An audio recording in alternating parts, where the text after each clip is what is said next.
They attacked Earth first. Humanity's only response left the galaxy in fear. Part 1. First contact. The morning sky over Houston was clear blue when Major Allison Hayes entered the control room of Earth Defense Command. She sipped her coffee and nodded to the night shift team as they prepared to leave. "Anything interesting happen overnight?" she asked Lieutenant Chris Benson, who looked unusually alert for someone finishing an 8-hour shift. "Actually, yes. We picked up something strange on the long-range scanners," Chris said, pointing to his screen. "Multiple objects moving toward Earth from beyond Neptune. They're not following normal orbital patterns." Allison set down her cup and leaned closer. The objects were moving fast, much faster than any natural space debris. "Have you informed General Rivera?" "Yes, ma'am. He's on his way in now." Within the hour, the control room filled with military personnel and scientists. Dr. Nathan Carter arrived from NASA's Xenobiology Department, his eyes wide with excitement. "This could be it," he whispered to Allison. First contact. Allison wasn't so sure. The objects had accelerated, now clearly heading directly for Earth. Her years of military training told her this wasn't a friendly visit. "Get me the UES Defiant," she ordered. The Defiant was Earth's most advanced spacecraft currently patrolling near Mars. "Captain Garcia, we have unknown objects approaching Earth at high speed. Move to intercept and observe, but do not engage, unless attacked." "Copy that, Major," came the reply. The room fell silent as everyone watched the tracking screens. Dr. Carter worked with his team to analyze the incoming data. "They're artificial," he confirmed. "Each object is approximately 2 kilometers long with a complex internal structure. Definitely spacecraft of some kind." General Rivera entered the room, his face grim. "What are we looking at, Major Hayes?" "Possible first contact, sir. But their approach doesn't seem peaceful." The next few hours were tense as the objects continued their direct course to Earth. The UES Defiant moved into position, sending back close-range scans and images. "My God," Dr. Carter said, examining the images. "These ships have a biological component. They appear to be partly grown rather than built." Before anyone could respond, alarms blared throughout the control center. The tracking system showed dozens of smaller objects launching from the larger ships. "They're deploying something," Allison said. "Captain Garcia, what do you see?" The video feed from the Defiant showed dark, angular vessels speeding toward Earth. "They look like attack craft," Captain Garcia reported. "They're ignoring us and heading straight for—" His transmission cut off as a bright flash filled the screen. Where the Defiant had been, there was now only debris. "They destroyed the Defiant," Allison whispered in disbelief. General Rivera grabbed the communication system. "This is General Rivera of the United Earth Government.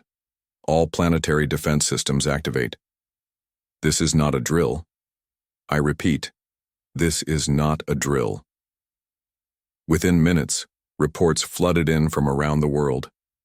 The alien ships had entered Earth's atmosphere, targeting major cities and military installations. London, Beijing, Moscow, and New York were all under attack. "We need to evacuate," General Rivera ordered. "Move all essential personnel to the bunker facility."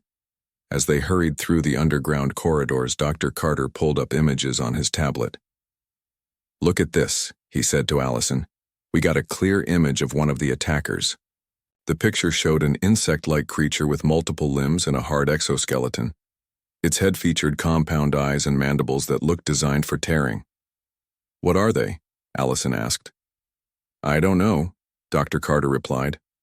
"But they're obviously not here to make friends." In the bunker command center, they watched in horror as cities around the world burned. The alien weapons easily cut through Earth's best defenses. Millions died in the first hours of the attack. Commander Ryan Powell coordinated what defense they could manage. Fighter jets engaged the smaller alien craft with limited success. For every alien ship they destroyed, 5 more took its place. "We need more time," Dr. Carter said, analyzing the data coming in from the few successful counterattacks. "Their ships have some kind of collective response system. They learn from each encounter. 3 days after the initial attack, they captured their first alien. A special forces team in Chicago managed to down a small scout ship and secure its pilot before it could self-destruct. Dr. Carter led the examination team. The creature was dead, but its body revealed much about their attackers. "They're called the Vraks," he announced in the emergency meeting the next day. "At least that's what we've translated from their ship's database. They operate with a hive mind connected through some kind of quantum neural network." "Why are they attacking us?" Allison asked. "They see us as a threat," Dr. Carter explained. "Not because of what we are now, but what we might become. They intercepted our radio signals decades ago and have been watching us. They decided to eliminate us before we could advance further." "They underestimated us," Commander Powell said, showing footage of successful human counterattacks. Despite overwhelming odds, human fighters had destroyed several larger Vraks vessels. General Rivera nodded. "We need to use that to our advantage. They don't understand us. They don't understand that humans fight hardest when our backs are against the wall." For the next month, Earth's forces fought desperately against the Vraks' invasion. Cities fell, but human resistance grew stronger. Underground networks formed to share information and resources. In what remained of the Pentagon, Allison worked with military leaders from around the world to coordinate their defense. The Vraks controlled the skies, but humans were learning to fight back. "We've discovered something," Dr. Carter said, rushing into the command center one morning. "The Vrak ships all communicate with their homeworld. It's how they maintain their hive mind. If we could disrupt that signal, we could break their coordination." Allison finished. "Exactly. And I think I know how we might do it." As Dr. Carter explained his theory, a small spark of hope ignited in the room. For the first time since the invasion began, humanity had a plan that might work. It would require sacrifice and courage beyond measure, but those were things humans had in abundance. "Send word to all resistance cells," General Rivera ordered. "Operation First Light begins in 3 days." Allison looked at the battle maps covering the walls. Earth was wounded, billions dead, but not defeated. Not yet, not ever. The Vraks had made a terrible mistake when they attacked Earth first. They would soon learn what happened when humanity had nothing left to lose. They attacked Earth first. Humanity's only response left the galaxy in fear. Part 2. The darkest hour 6 months after the first Vraks attack, Earth was a different place. Major cities lay in ruins. Smoke filled the skies. The Vraks controlled most of North America, Europe, and Asia. They built huge processing centers where they harvested Earth's resources and studied human captives. Major Allison Hayes looked at the tired faces around the table in the underground base. What remained of Earth's government and military leadership met weekly to plan their next moves. Today, they had gathered to hear about a new hope. "Operation First Light failed," Commander Ryan Powell said. His face was thin, with new scars running down his left cheek. "We destroyed 3 Vraks command ships, but they adapted too quickly." General Rivera nodded slowly. "We lost too many good people in that attack, but we gained valuable information." Dr. Nathan Carter stepped forward. The once excited scientist now moved with the careful steps of someone who had seen too much death. "The Vrak's neural network is more complex than we first thought. But it has a weakness. They need constant contact with their homeworld." A new face joined the conversation. Dr. Eleanor West was small and intense, with short gray hair and eyes that missed nothing. She ran the secret Prometheus project, hidden deep in the Rocky Mountains. "My team has been working on something," she said.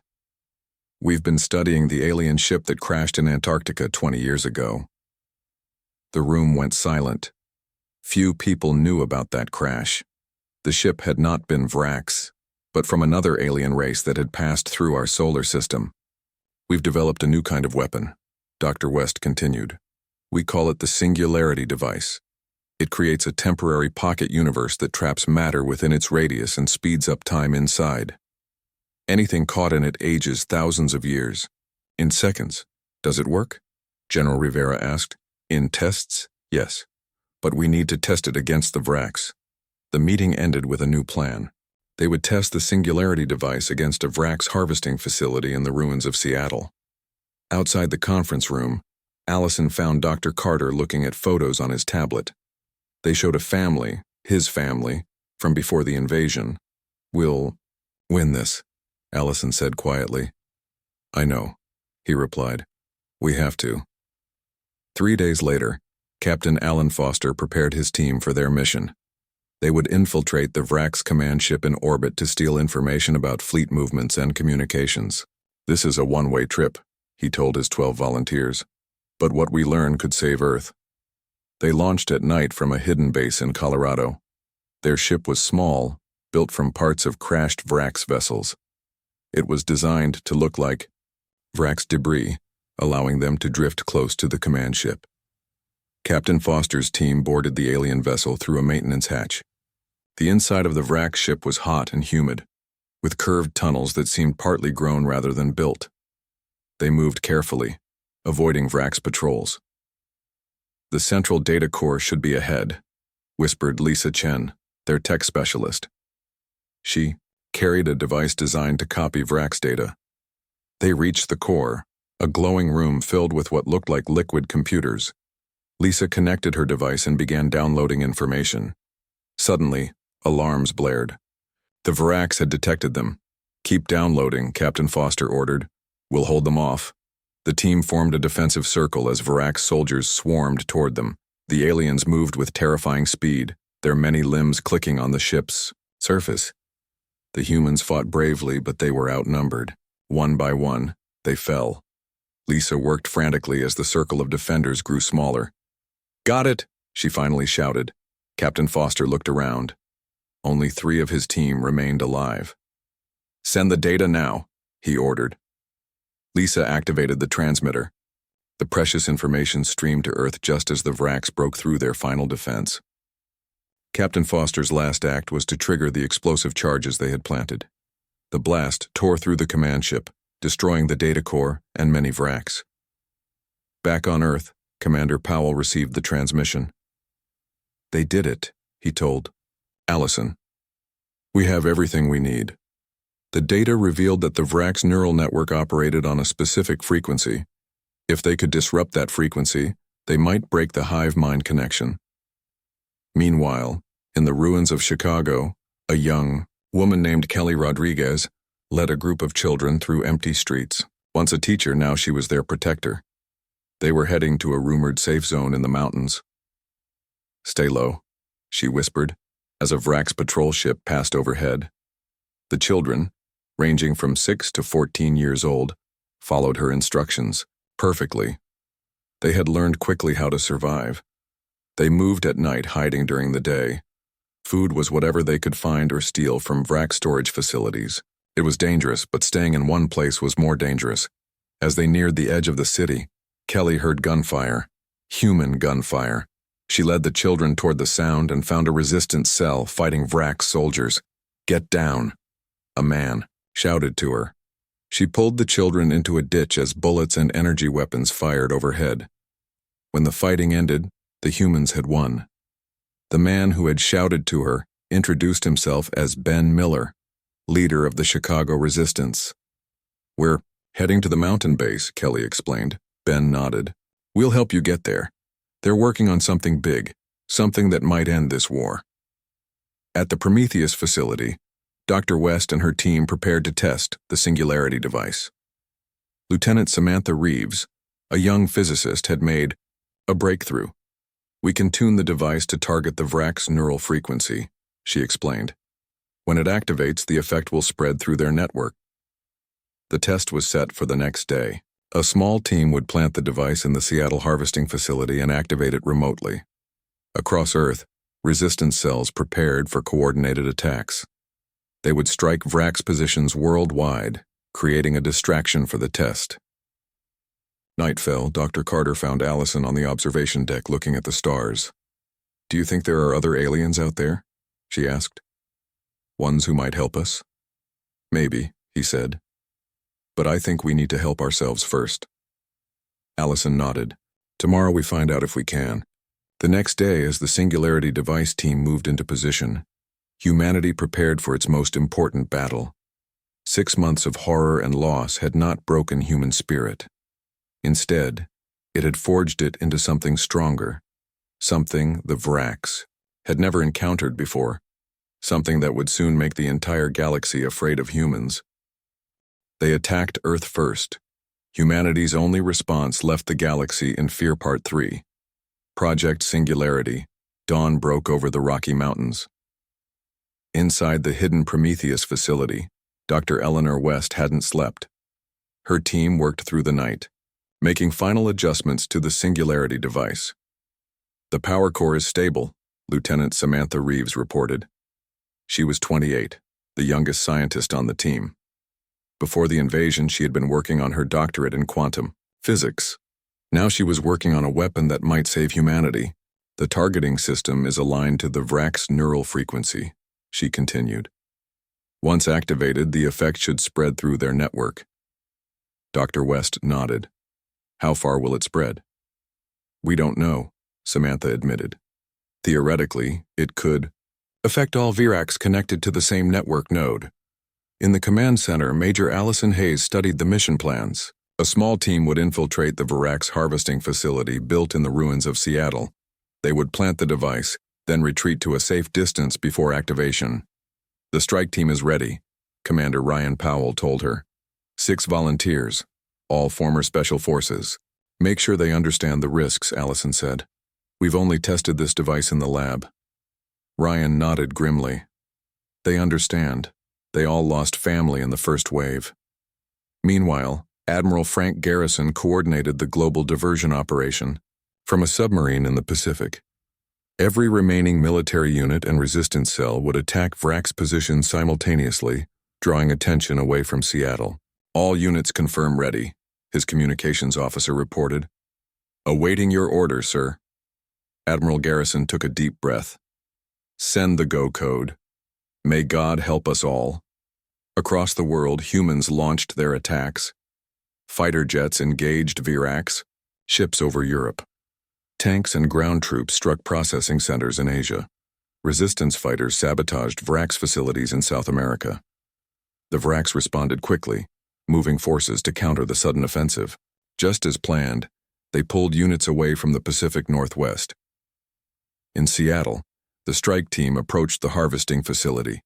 They moved silently through the ruins, wearing suits designed to mask their heat signatures from Vrax sensors. Captain Greg Mason led the team. He carried the Singularity device in a special container. It was smaller than he expected, about the size of a football. Remember, he told his team over their secure comm system, we need to place this at the center of the facility. The neural relay node should be there.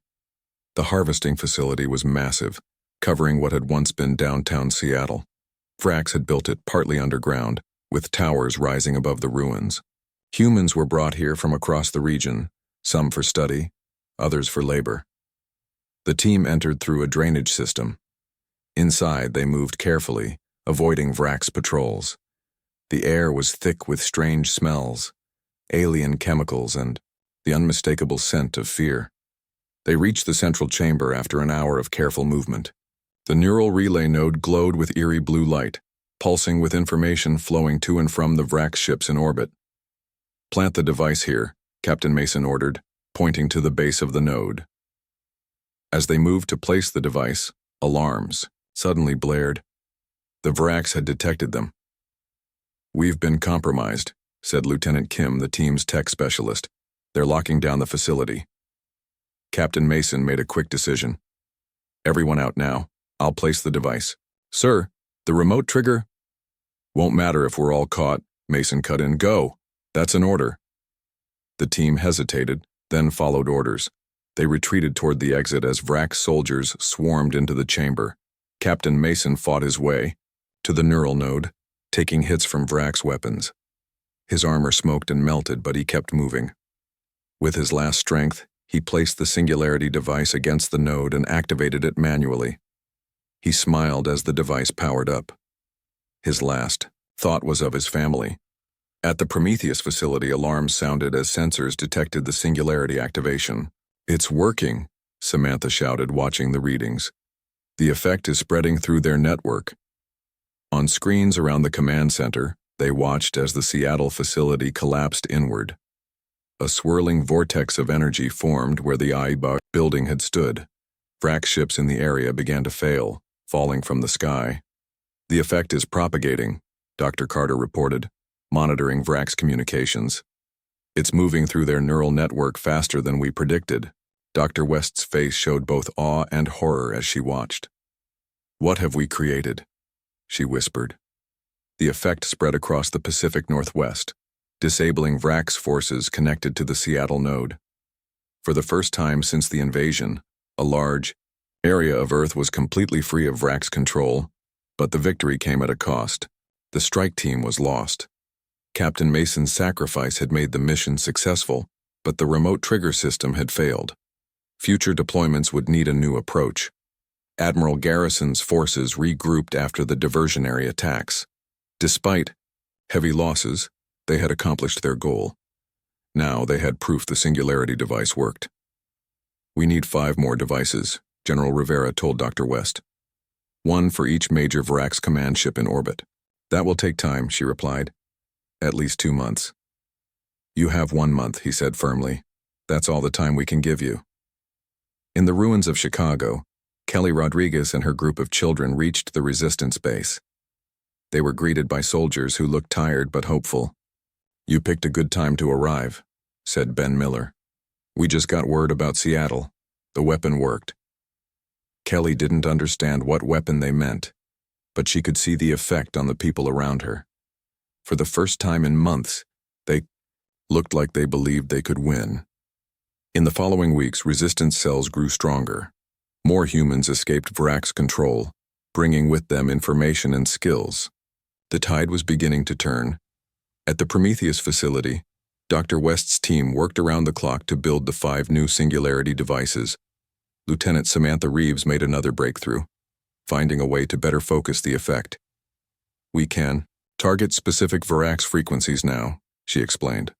The effect will only spread to connected ships and bases, not to unconnected Vrax forces. Dr. Carter worked with her to map the Vrax communication network. If we deploy all 5 devices, simultaneously we could disable their entire Earth force. General Rivera began planning the next phase. They would need 5 teams to deliver the devices to the Vrax command ships in orbit. It would be even more dangerous than the Seattle mission. We need volunteers, he told the assembled officers. This will be a one-way mission. Every hand in the room went up. Major Allison Hayes looked around at the faces of her fellow officers. They were thin, scarred, and determined. These were the survivors, the ones who had lived through humanity's darkest hour. Now they were ready to risk everything to save their world. Humanity had been pushed to the edge of extinction, but they had found their strength. They had created a weapon born of desperation and brilliance. The Vrax had made a fatal mistake when they attacked Earth. They had awakened something they couldn't understand, the human will to survive, no matter the cost. As the 5 new singularity devices neared completion, humans across the world prepared for what they called Operation Prometheus Unbound. It would be humanity's final stand. Win or lose, the galaxy would remember what happened when Earth fought back. They attacked Earth first. Humanity's only response left the galaxy in fear. Part 4. Operation Prometheus. Unbound 1 month after the Seattle victory, the 5 new singularity devices were ready. Dr. Eleanor West gathered her team in the Prometheus facility's main lab for final testing. Each device has been calibrated to target a specific Vrax command ship, Lieutenant Samantha Reeves explained. She had barely slept in weeks, but her eyes were bright with determination. When activated, the effect will spread through their neural network to all connected ships and bases. Dr. West nodded. And the manual override? Fixed, Samantha replied. The devices can be activated by remote trigger or manual switch. Both systems are triple redundant.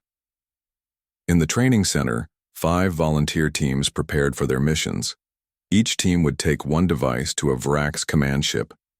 Major Allison Hayes watched them practice in zero-gravity chambers built to simulate the conditions they would face in space. Captain Jeff Daniels led Team Alpha.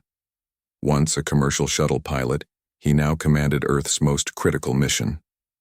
His team would target the Vrax flagship in orbit over North America. The approach vectors are set, he told his team. We'll use the debris field from the Battle of Lunar Base as cover. The teams would use small craft built from salvaged Virax technology. Dr. Carter had discovered that Virax sensors had trouble distinguishing between their own damaged ships and human vessels with the right coding. Admiral Garrison coordinated with resistance cells worldwide to launch the final stand, a massive ground offensive timed with the Singularity deployment. It wasn't about winning battles but ensuring the space teams could reach their targets.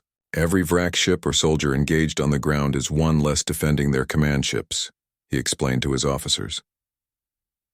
The day before the mission, Dr. Carter found Allison in the observation dome. They stood silently, looking up at the night sky where Virax ships were visible as moving lights among the stars. "Do you think this will work?" Allison asked quietly. "It has to," Nathan replied. "We've calculated a 53% chance of success for all 5 teams. Even if only 3 succeed, it should be enough to break their control." Allison nodded. "And afterwards? What happens to the Virax that survive?" Nathan's face hardened. "They'll run. And they'll tell others about what happened here." Launch day arrived. The 5 teams prepared their ships in hidden bases around the world. They would take off at different times, but synchronize their attacks for maximum effect. General Rivera addressed them via secure video link. "You carry with you the hopes of humanity. Whatever happens today, know that your names will be remembered as the saviors of Earth." Team Alpha launched first from a base in Mexico. Captain Daniels guided his ship upward, 4 crew members with him. Each person on board had volunteered knowing they would not return. Leaving atmosphere, his pilot, Maria Diaz, reported, beginning evasive pattern. Their ship moved erratically, mimicking debris tumbling in orbit. Virax patrols passed nearby but did not engage. Meanwhile, teams Beta, Gamma, Delta, and Epsilon launched from bases in Europe, Asia, Australia, and South America. All 5 teams successfully reached orbit and began moving toward their targets. On the ground, the final stand began. Resistance cells in every continent launched simultaneous attacks on Virax positions.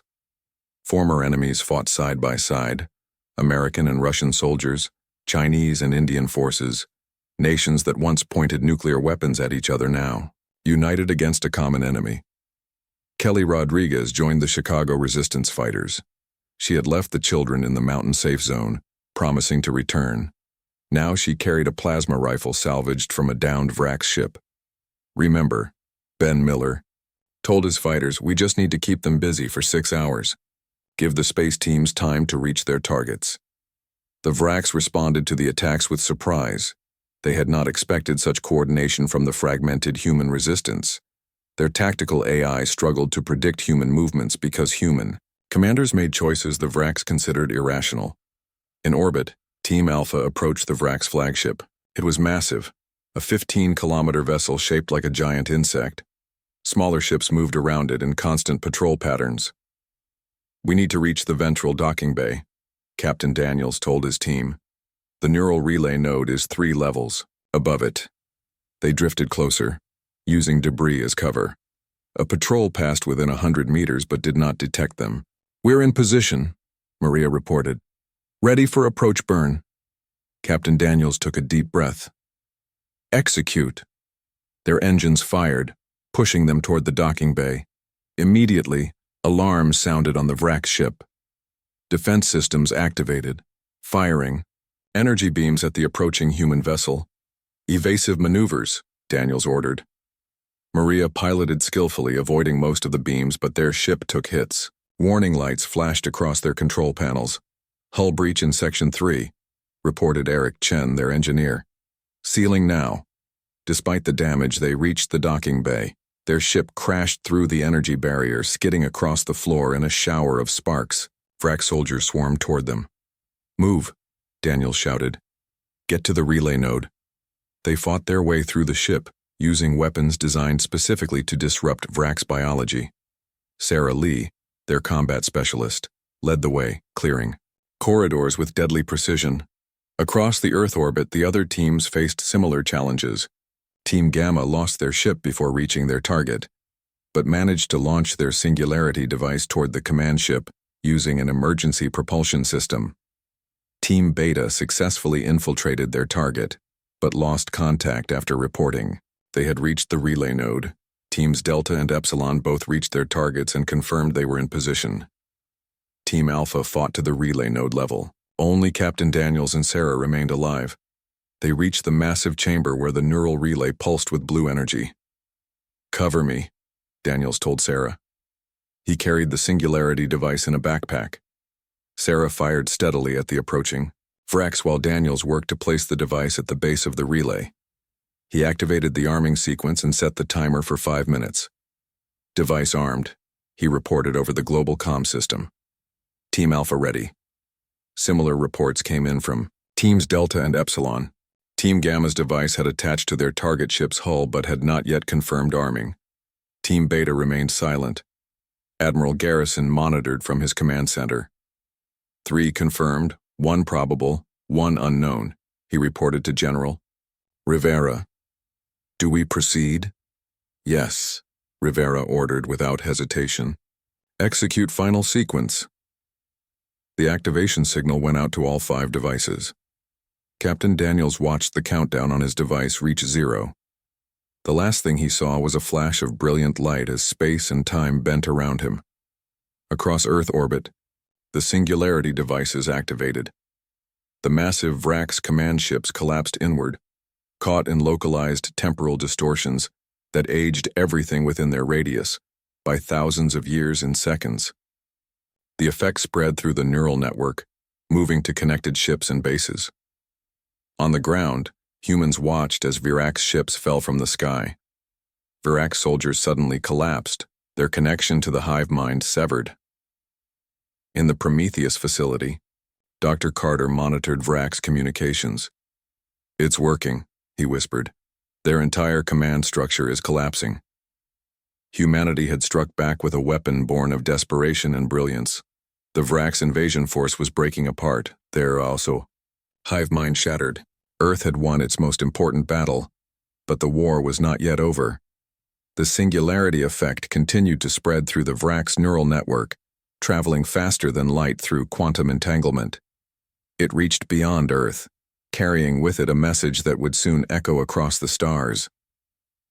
They attacked Earth first. Humanity's only response left the galaxy in fear. Part 5. The Galactic Message. The Singularity devices changed everything. The effect spread through the Vrax neural network at speeds beyond light, carried by the quantum entanglement that enabled their hive mind communication. On Earth, humans watched in amazement as Vrax ships fell from the sky. Vrax soldiers collapsed where they stood, their connection to the collective mind severed. For the first time in a year, humans could walk freely under the open sky. In the Prometheus facility, Dr. Nathan Carter monitored Vrax communications. The signals were chaotic, filled with what seemed like panic. "It's working better than we expected," he told Dr. Eleanor West. "The effect isn't just disabling their ships, it's spreading back through their network to their homeworld."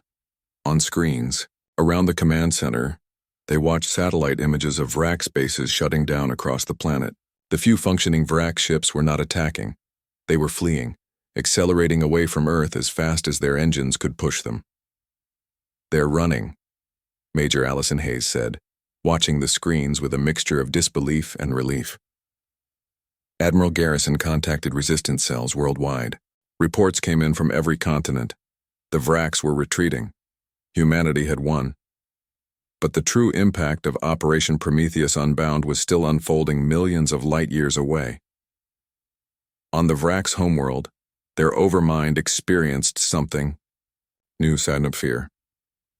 The Vrax collective consciousness had evolved beyond individual emotions millennia ago. Their society was built on pure logic and collective purpose.